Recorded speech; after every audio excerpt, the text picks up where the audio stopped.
Hi, Jason here. Alright, so today we're going to be talking about the VS360HD. Alright, so it's a surveillance companion. Alright, and it allows you to attach it onto a monitor using the VESA mount, which comes with it, which I will show you what's the content inside. Okay, other than just reading about the content, let's move on and look at what's inside. Okay, it allows you to go up to 36 channels, alright, and it's on HD, which has a HDMI port. I will show it to you. Now let me open up the unit itself. Okay, we can take a look inside. Okay, it's very well packed. All right, so you have your RJ45 cables, you have your power point.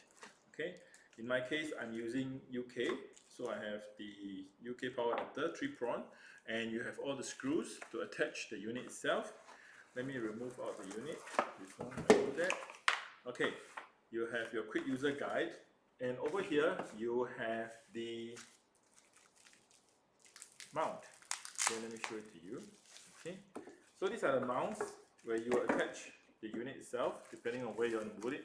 Okay, and this is the unit itself. Let me open it up. You can see here, it's brand new. Okay, so over here you have the back where there's four holes for you to mount the plates, depending on where you want to mount it, whether on the wall or on the monitor itself. Okay, so you have the power point, the gigabit port. Okay, if you don't have a HDMI, you can also use it on a VGA, where you can see here you have a VGA port. And over here you have your front indicators, the power light, status light, your LAN connectors, and you can even lock the unit, okay, to prevent anyone from accessing the unit itself.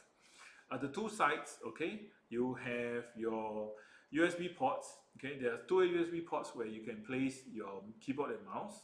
Okay, and also you have the standard USB port for external storage. Okay, and let me see what else. You have the reset button here. Okay, you also have the mic in and mic out, and the power button here. Okay, so you can also power on and power off. All right, so basically this is a very quick overview of the VS360HD. Okay, and all right, so if you have any questions, please feel free to write a comment and leave us some comments. If you like the video, please remember to click like, and at the same time do remember to subscribe to our channel. Thank you very much.